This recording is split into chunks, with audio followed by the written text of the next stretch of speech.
que je sois un peu en tenue de sport. Vous savez bien que d'habitude, j'aime bien m'habiller. Hein? Toujours j'ai ma petite chemise, mon petit pantalon. Mais j'ai envie de changer un peu les codes. Les codes établis par la religion. Les codes établis par le système des hommes. Alors je suis venu, pas avec n'importe quel maillot, le maillot du Pau FC, que m'a offert mon ami, mon frère qui est ici, Jordi. Donc, en même temps, je lui fais honneur, mais en même temps, je le fais pour casser les codes. Parce que je n'aurais pas eu celui-là, j'aurais mis un autre. Mais je préfère que ce soit celui-là. Vous savez, quand on voit arriver un homme en costume cravate et une belle Bible, ah, quel homme spirituel! Et des fois, on va lui dire, viens, assis-toi devant. Mais quand on voit arriver un homme avec un maillot de foot et un bermuda, assis-toi derrière. C'est pas l'habit qui fait le moine, excusez-moi l'expression. On peut être très bien habillé avec une belle chemise et pas être inspiré du Saint-Esprit. On peut parfois avoir quelqu'un qui est assis au fond de la salle avec un look qui ressemble peu, excusez-moi l'expression, même pas accordé, mais le Saint-Esprit habite en lui. Et c'est bien plus important que la belle chemise blanche ou la belle cravate, même si j'aime bien. Et des fois, je vous avoue que je mets aussi la cravate. Et je la mettrai très bientôt pour les baptêmes. Mais c'est juste parce que Dieu ne fait pas attention à l'apparence de la personne, mais il s'occupe du cœur. Nous, on a tendance à regarder ce qui frappe aux yeux, mais Dieu vient regarder le cœur. Vous comprenez? Peu importe ma tenue. Vous croyez que je vais être mieux dimanche dernier parce que j'étais bien habillé qu'aujourd'hui parce que j'ai un maillot de foot? L'onction du Saint-Esprit est en moi. Je suis né de Christ. Vous êtes né de Christ. Vous êtes des enfants de Dieu. Ce n'est pas votre tenue qui est un enfant de Dieu. Tout cela restera sur cette terre. C'est l'onction du Saint-Esprit qui habite en vous. Alléluia. Le titre de mon message, c'est Réveil et changement. Changement de mentalité. Changement de raisonnement. Changement de manière de faire et d'être. C'est pour ça que j'ai voulu changer un peu les habitudes en me mettant en maillot de foot. Après, il y a une jolie nom. Ça, c'est vrai. Alors, je vais revoir un peu le message, pour ceux qui n'étaient pas là, dimanche passé, le message du 1er décembre. Je vous ai parlé de 3 personnes, Jésus, l'homme, Pierre et Moïse. Jésus a été aidé par Simon de Cyrène, quand il portait sa croix, vous êtes d'accord? Il a fallu que quelqu'un vienne l'aider pour lever la croix, parce qu'il était un homme, et il a eu besoin qu'un homme vienne l'aider. Quelque temps après, avant, il nous avait enseigné que chacun porte sa croix et me suive. J'ai appelé la croix le service. L'Église a besoin qu'on serve. L'Église a besoin qu'on serve dans des services. Comme Jésus a eu besoin d'aide, l'Église aussi a besoin aujourd'hui que le corps de Christ soit actif. Pierre, plus tard, a mis en place une équipe de service parce que pour se décharger et pouvoir servir lui-même et s'ouvrir plus à la prédication et à la prière, il a fallu qu'il y ait toute une équipe qui se lève, ils étaient 7, pour servir dans l'Église. Oui, on a besoin de serviteurs dans l'Église. Et Moïse, après, a fait exactement la même chose, en mettant en place tout un service pour l'aider à porter la charge du peuple. Et quand il était en haut de la montagne, il y avait Aaron et Hur et Josué qui combattaient avec lui. Ça veut dire qu'on a besoin les uns des autres pour servir. Dites Amen, s'il vous plaît. Amen. Alors, je rentre maintenant dans le message. Quand on rentre dans un nouveau logement, la plupart du temps, qu'est-ce qu'on va faire? On va refaire la déco. On va redécorer. Même parfois, on va même faire quelques travaux de peinture pour améliorer parce qu'on n'a pas tous les mêmes goûts. Vous êtes d'accord avec moi? Ici, quand on est venu, on aurait pu presque rentrer déjà. Mais qu'est-ce qu'on a fait? On a tout refait, on a repeint, on a remis du parquet, on a refait à notre goût, on a refait la décoration. Moi, aujourd'hui, je pense que le Seigneur veut faire un réveil dans l'église. Mais il faut qu'il refasse la déco. Il faut qu'il rechange certaines choses. Il faut qu'il y ait maintenant un changement de décoration, et je vais appeler ça un changement de mentalité et de raisonnement dans nos églises. Il faut que maintenant cela vienne. Le changement de mentalité et de raisonnement dans nos églises. 2 Corinthiens 17 nous dit, nous renversons les raisonnements et toute hauteur qui s'élève contre la connaissance de Dieu. Écoutez bien. Et nous amenons toute pensée captive à l'obéissance de Christ. Quand j'ai commencé à servir à l'église de Laurent, le pasteur Laurent de l'église Le Phare m'a donné un conseil, un très bon conseil. Il m'a dit, Benjamin, il va falloir que tu fasses doucement. Quand tu veux déplacer un meuble, déplace-le de 10 cm ou d'1 mètre tous les mois. À la fin du compte, il sera certainement de l'autre côté de la pièce. Mais aujourd'hui, on n'est plus le temps pour subir. On n'est plus le temps, excusez-moi, pour perdre le temps. Mais on est appelé par le Saint-Esprit à vivre en réveil avec sagesse. Mais la sagesse du Saint-Esprit va nous mener à racheter le temps. La sagesse du Saint-Esprit aujourd'hui veut accélérer le temps pour l'Église. On n'est plus à faire doucement. On doit aujourd'hui aller plus vite. Parce qu'on a perdu du temps. Et le diable nous a volé du temps. Des choses qu'on aurait dû faire il y a 20 ans, on est juste en train de commencer à les faire maintenant. Et il est temps que maintenant, on se réveille et qu'on dise, on va changer certaines choses. Amen.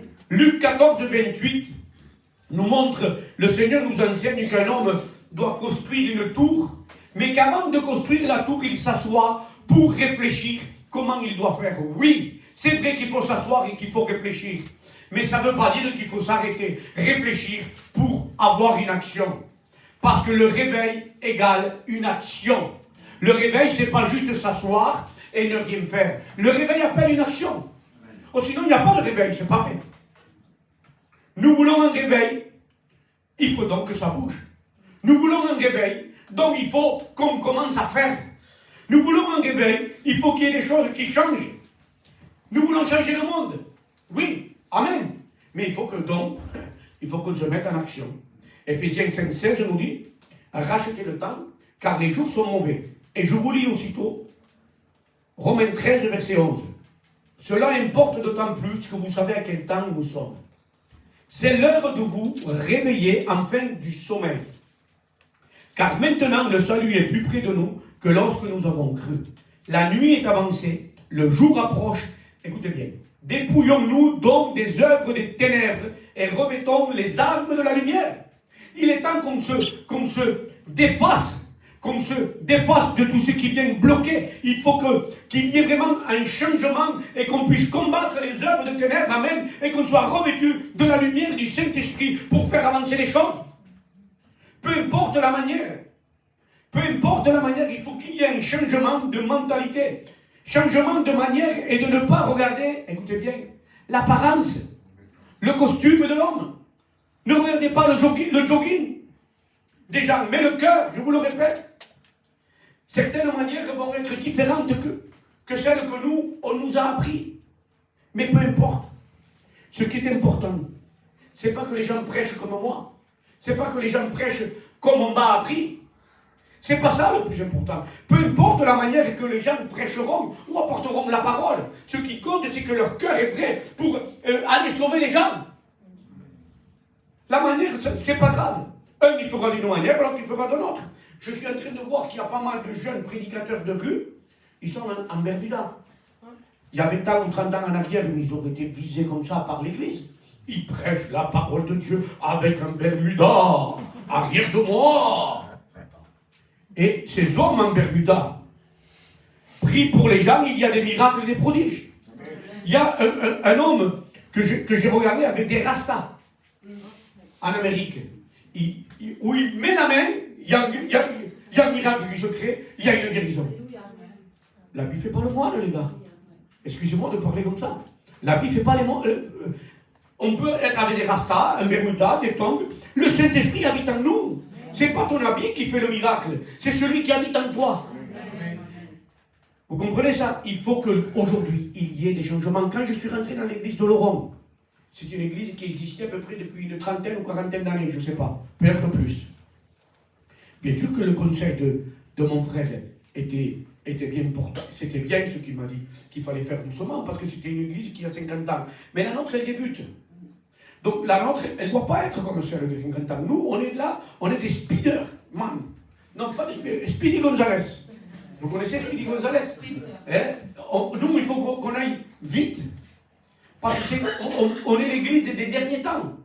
Je vais vous raconter une expérience. Regardez que c'est difficile de bouger les choses dans les églises anciennes. À cette église de Laurent, un jour, on avait un piano. Et il y a quelqu'un qui est venu pour chanter à l'église. Et cette personne a demandé de bouger le piano. L'ancien de l'église nous a piqué une espèce de colère. On a eu peur, vous étiez là. On a eu peur de la colère qu'il a piquée parce qu'on a bougé le piano de là-bas à ici. Parce que celui qui lidait les louanges voulait que le piano soit là. Il est difficile de changer les anciens. Il est difficile parce qu'il y a des façons de faire qui sont indéracinables, j'ai marqué sur mes notes. Indéracinables. Et il est temps aujourd'hui que nous, on déracine ces choses. Jérémie est venu déraciner et replanter. Amen. Et je crois, et je vous le dis, que je suis appelé à déraciner et à planter. Amen. Au nom de Jésus-Christ. Vous connaissez l'histoire de Pierre et Corneille? Pierre était un homme de prière, amen. Mais c'était un homme aussi très traditionnel. Il aimait l'église de Jérusalem, c'était un vrai juif. Et attention, il ne mordait pas. Ça va prier, et il tombe comme mort, la Bible dit, en extase.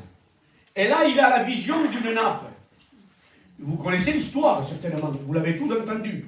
Et sur cette nappe, il y a plein de bêtes que les Juifs n'ont même pas le droit de toucher. Oh, on est impur. Et Dieu lui dit, mange, Pierre. Et Pierre dit, non. Une fois. Deuxième fois, mange, Pierre. Non. Et Dieu lui dit, mange, Pierre. Et Dieu lui dit, ne déclare pas impur ce que moi j'ai déclaré impur.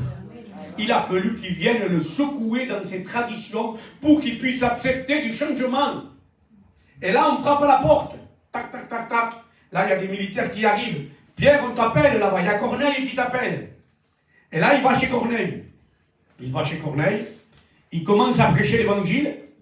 Mais avant, il dit, écoutez bien ce qu'il dit. En rentrant, il dit, moi, je n'ai pas le droit de venir chez toi, Corneille. Tu es un païen, tu es un non-juif. Il se permet quand même, alors qu'il vient d'avoir la vision que Dieu lui dit d'y aller. Moi, je n'ai pas le droit de venir. Mais bon, je fais une exception. Je viens. Et là, pendant qu'il prêche, le Saint-Esprit descend sur tout le monde et tout le monde commence à parler en langue. Il a fallu que le Saint-Esprit fasse un changement d'habitude pour Pierre. Parce que normalement, le Saint-Esprit ne descendait pas de cette manière. Il a fallu qu'il y ait quelque chose de nouveau pour qu'il y ait ce réveil chez Corneille. Même Pierre a été surpris. Pierre a été surpris de l'attitude. Le Saint-Esprit a même été répandu sur les païens. Oui. Parce que Dieu ne fait pas de différence et Dieu veut qu'il y ait du changement. Si vous comprenez, quelque temps après, Pierre revient. Alors, je tiens à vous dire quand même que ça, je l'ai vécu, moi. Je l'ai vécu. J'ai prié pour des gens.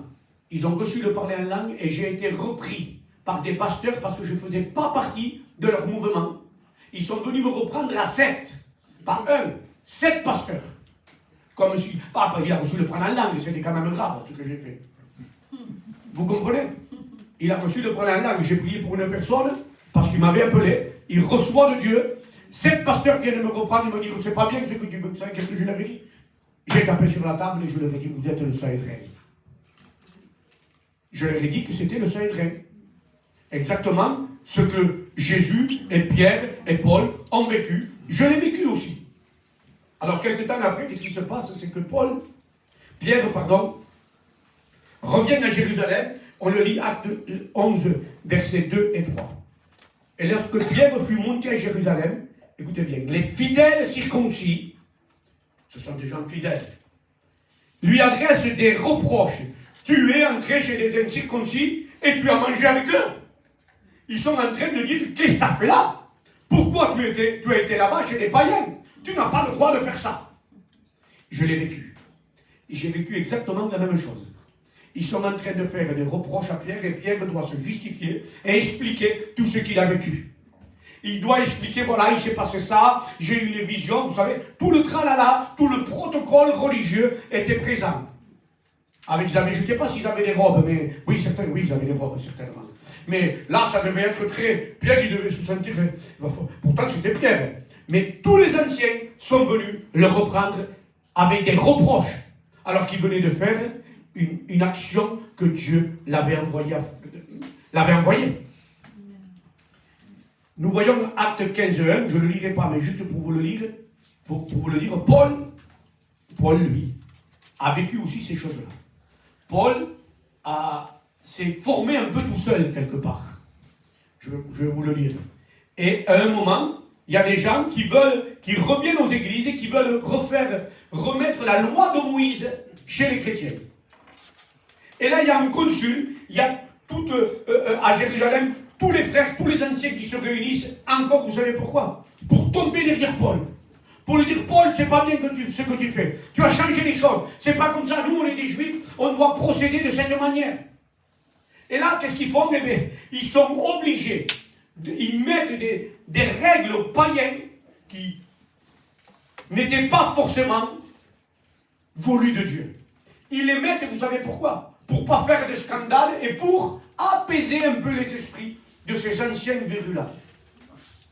Et aujourd'hui, nous sommes en train de vivre la même chose. Les anciens, quand on commence à bouger et à changer les choses, se lèvent pour bloquer les réveils. Excusez-moi de parler comme ça, mais c'est une vérité. Excusez-moi, je respecte les anciens et je les honore. Mais s'ils veulent empêcher le Saint-Esprit d'agir, je leur dirai, au nom de Jésus, assis-toi. Ouais. Au nom de Jésus, tais-toi.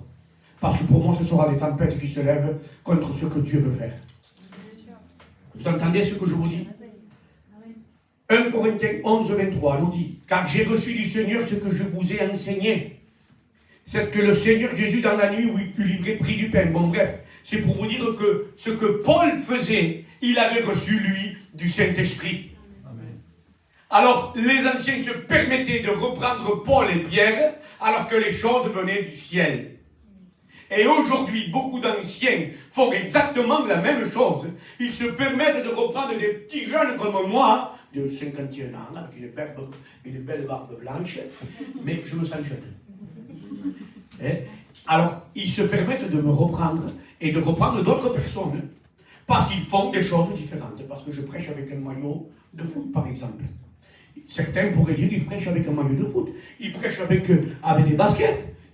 Certains endroits sont comme ça. Ils sont carrément bloqués. Mes amis, je crois que le réveil vient. Amen. Nous voulons qu'il y ait un réveil et des changements d'habitude. Mais chaque réveil a sa particularité. Et les réveils d'hier, qu'il y a eu hier, ne seront pas les mêmes qu'aujourd'hui.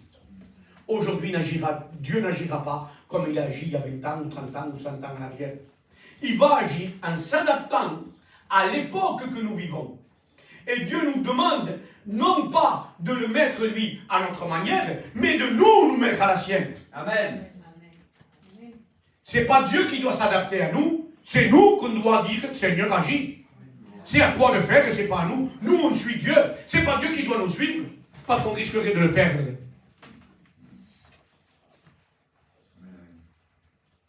Il y a un réveil qui arrive, et je vous dis que je ne veux pas le louper.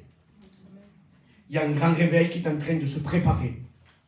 Il a déjà commencé même, je dirais, parce que Dieu est en train de lever plein d'églises et de gens autour de nous, à Pau, à Paris, dans les grandes villes. Et il y a des choses qui sont en train de changer. Dieu se sert de certaines zones, comme de Chris Campion, qui a osé sortir d'un milieu fermé et de dire maintenant j'arrête de croire ce que vous me dites, j'arrête de croire et d'être bloqué comme vous, et je laisse maintenant agir le Saint-Esprit. Je vais nommer Jérémy Sorbil et son équipe, pour ceux qui connaissent EMCI TV. Je vous conseille de l'écouter. C'est des gens qui ont commencé à bouger, à sortir des milieux religieux et à laisser agir le Saint-Esprit. Je vais nommer Yvan Carluet de MLK et tellement d'autres. Je vais nommer Cyril Cerdan qui sera avec nous au mois d'avril. Je vais nommer Jean-Luc voilà celui-là, Traxel. Et tellement d'autres qui commencent à changer les choses. C'est des hommes de réveil. Et je vais nommer d'un peu plus vieux. Jean Calvin, vous connaissez? En 1530, il s'est mis contre l'Église catholique parce qu'il persécutait les protestants. Ça lui a valu une persécution, ça lui a valu des oppositions et de terribles moments qu'il a dû passer à cette époque. Mais grâce à cet homme, aujourd'hui nous sommes là. Je vais nommer un autre, Martin Luther, vous connaissez peut-être?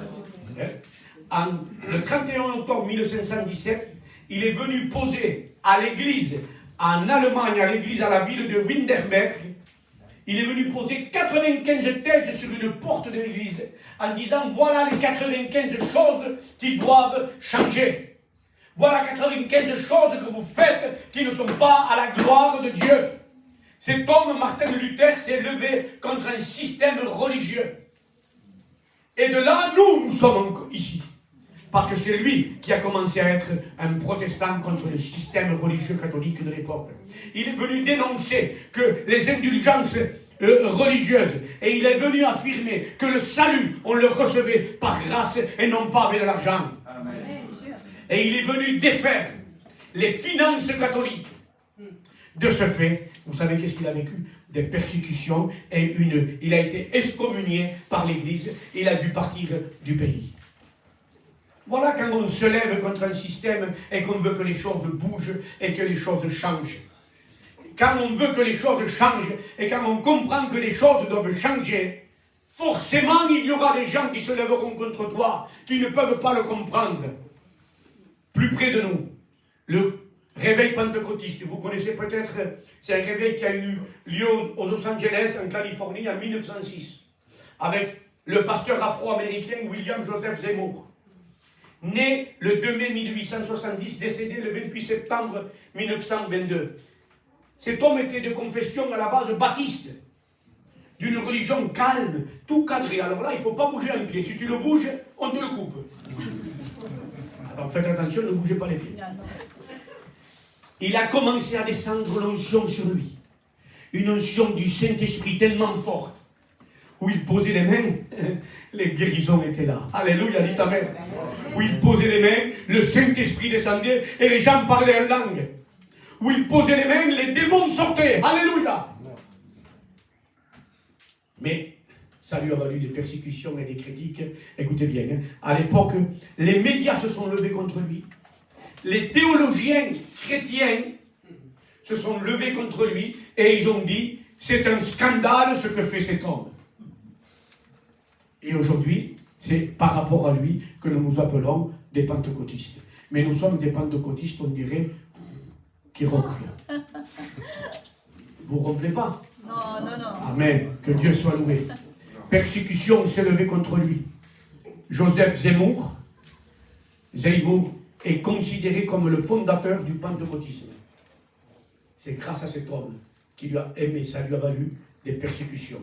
Plus près de nous, le réveil des Ziganes, je suis bien placé pour vous le dire, parce que je suis un peu gitan, quand même, enfin, à 100% même.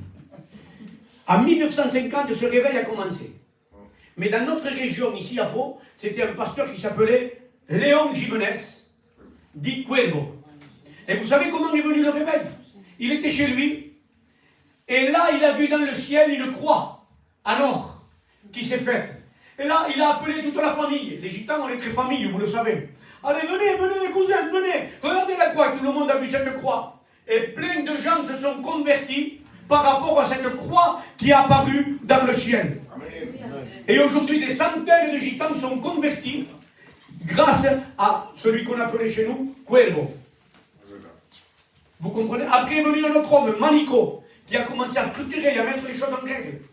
Après est venu, bien sûr, chez les Manouches, Jamie Meyer, qui était le président de Biais Lumière, et un qui a été l'apôtre des Gitans, Clément le Cossec, Amen.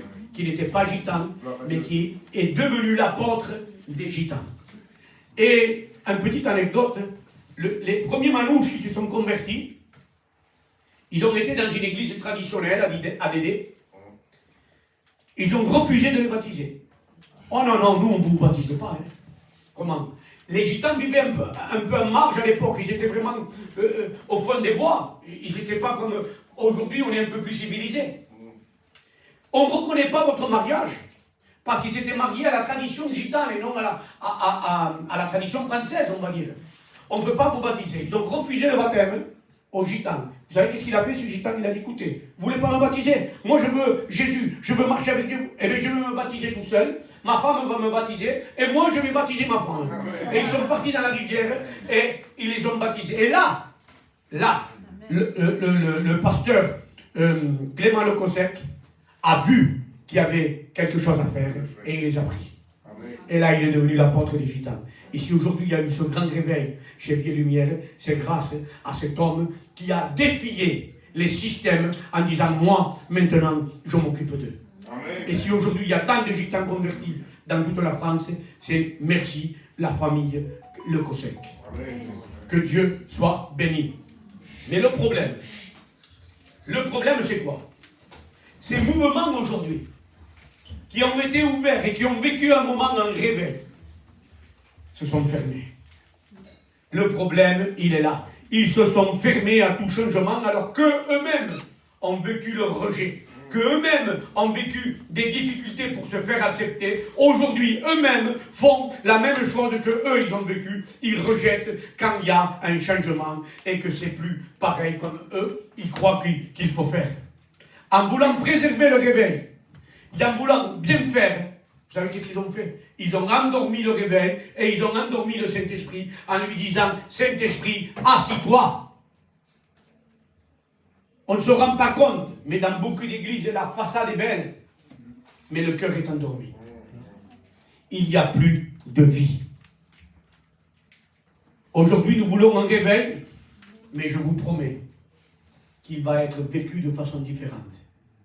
Je le reçois dans mon cœur, je le reçois puissamment, que le réveil, il ne sera pas forcément comme on l'imagine. Il va être différent, à la manière de Dieu. Amen. Alléluia. Vous savez pourquoi? Parce que les personnes seront différentes aujourd'hui. Les jeunes agissent différemment. Dieu aime les églises. Amen. Et il désire réveiller ses enfants plus que tout. Le temps de la fin est proche. Et nous ne sommes pas appelés à nous rouler les pouces, mais à vivre le réveil. Et ce n'est pas une église qui refuse le réveil que le Seigneur veut, mais une église qui dit oui, je prends le réveil et j'accepte le changement dans ma vie. Il y a même une église qui s'est tellement endormie qui a accepté le mariage pour tous. Vous voyez jusqu'à où on va? Vous comprenez qu'il faut vraiment se réveiller et maintenant faire bouger les choses au nom de Jésus-Christ. Amen. Parce qu'aujourd'hui, des églises implantées depuis des années se sont, elles, fermées. Et ils ont mis la liturgie évangélique supérieure à l'autorité du Saint-Esprit et à la direction du Saint-Esprit. Ils ont même fait une idole des façons de faire et des façons d'être. Dieu nous demande à briser et à casser tous ces codes-là. Amen. Le véritable code, il est là. Mais pas seulement que là. Il y a aussi le Saint-Esprit qui doit nous conduire à pas lire la Bible par notre connaissance qu'on nous a appris, mais à lire la Bible par le Saint-Esprit qui nous conduit dans la vérité. La Bible est la vérité. Vous êtes d'accord avec ça? Amen. Mais on peut prendre une vérité et faire du mal si elle n'est pas conduite par le Saint-Esprit. Une vérité prise par le Saint-Esprit va consoler, guérir et délivrer. Une vérité prise par un religieux va te tuer. Vous comprenez ça? Et c'est exactement ce que nous ne devons pas accepter. Et les premiers à s'opposer et à nous persécuter, ça sera qui? les théologiens encore de notre époque, les conservateurs, les chrétiens conservateurs qui ont une super théologie, mais qui ne connaissent pas le Seigneur en vérité. Vous comprenez? Les premiers persécutés, ça sera ceux qui ont compris qu'il faut qu'il y ait du changement. Amen. Au même titre que Luther et Calvin. Bien sûr que je respecte les églises qui ne font pas comme nous. Bien sûr, je les respecte. Dieu les aime et moi aussi. Mais nous sommes appelés à être une église de réveil. Amen. Nous sommes appelés à être une église de délivrance. Nous sommes appelés à être une église de guérison. Nous sommes appelés à être une église qui laisse la place au Saint-Esprit. Amen. Nous allons certainement être persécutés, rejetés. Nous allons certainement être incompris par nos familles et même par nos proches. Mais gloire soit rendue à Dieu. Je préfère être persécuté pour Dieu que bien vu pour la religiosité. Amen. Heureux lorsque vous serez persécutés. Tous ceux qui veulent vivre pieusement en Jésus-Christ seront persécutés. Et 2 Corinthiens 4,9 nous dit, nous sommes pressés de toute manière, mais non réduits à l'extrémité. Dans la détresse, mais non dans le désespoir. Persécutés, mais non abandonnés. Amen. Alléluia. Réveil, c'est renaissance. C'est sortir de l'aveuglement. Réveil est mentionné, ce mot est mentionné 141 fois dans la Bible. Donc il est important qu'on se réveille. Il est important qu'il y ait un réveil dans nos vies, parce que le réveil, il va sanctifier l'Église. Vous comprenez? Il ne va pas seulement la réveiller par la puissance, il va y avoir aussi une forme de sanctification qui va se créer dans l'Église. Je rentre dans la conclusion, et je vous rappelle cette histoire des vierges folles et des vierges sages. Elles se ressemblaient. Elles étaient toutes avec la même tenue. Mais j'ai surtout envie de vous lire ce texte. Matthieu 25, verset 7. Au milieu de la nuit s'écria, voici l'époux. Allez à sa rencontre. Alors toutes ces vierges se réveillèrent et préparèrent leur lampe. Alors là, il m'est venu une pensée. Préparons nos lampes maintenant. N'attendons pas le dernier moment. Parce qu'à ce moment-là, il y avait 5 et 5, les folles et les sages. Mais j'ai envie de vous dire, si on est sage, préparons nos lampes maintenant. Mettons de l'huile maintenant. N'attendons pas le dernier moment où ça sera trop tard. Parce que ces vierges, Jésus leur a dit, je ne vous connais pas. Mais par contre, je mets de l'huile maintenant. Alléluia. La lumière nous éclairera. Et on saura où c'est qu'on met les pieds. On ne mettra pas les pieds n'importe où. Alléluia. Vous comprenez? C'est maintenant que le réveil doit commencer. C'est maintenant qu'on doit préparer nos lampes. Quelque temps après, alors, un peu plus loin, il y a la parabole des talents. Alors j'ai envie de vous dire quelle va être notre réaction. Dieu nous donne de quoi faire un réveil. Dieu nous donne les talents. Dieu nous donne le don. Dieu nous donne les capacités d'accomplir le réveil. Qu'allons-nous faire? L'enterrer? Vous savez qu'il y a tout le monde a reçu un talent.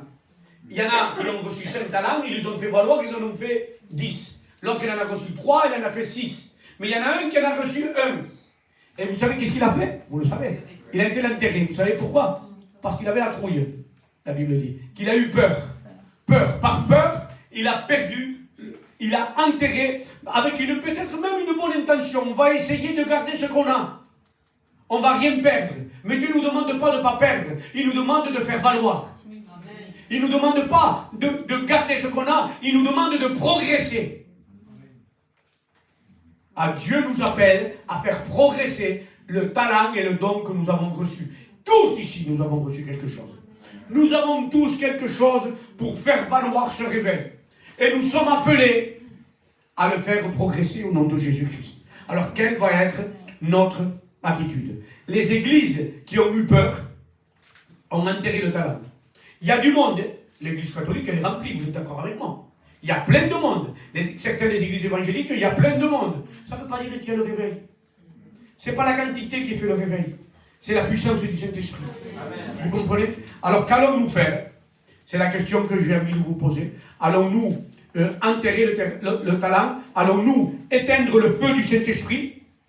Ou allons-nous le faire valoir? Matthieu 12, 20. il ne brisera point le roseau cassé, il n'éteindra point le luminium qui fume. Aujourd'hui, j'aimerais que le Saint-Esprit vienne souffler sur notre Église, vienne souffler sur ma vie, vienne souffler sur ta vie, afin que aujourd'hui ça s'enflamme. Qu'à travers toi, il y ait une flamme qui se transmette auprès des autres.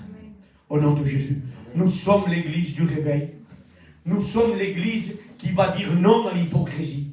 Nous sommes l'Église qui va dire non au péché. Et nous sommes l'Église, une Église réveillée. C'est une Église où il n'y a pas d'hypocrisie, où il y a l'amour et où il y a la sainteté. Vous comprenez ça? C'est ça le véritable réveil.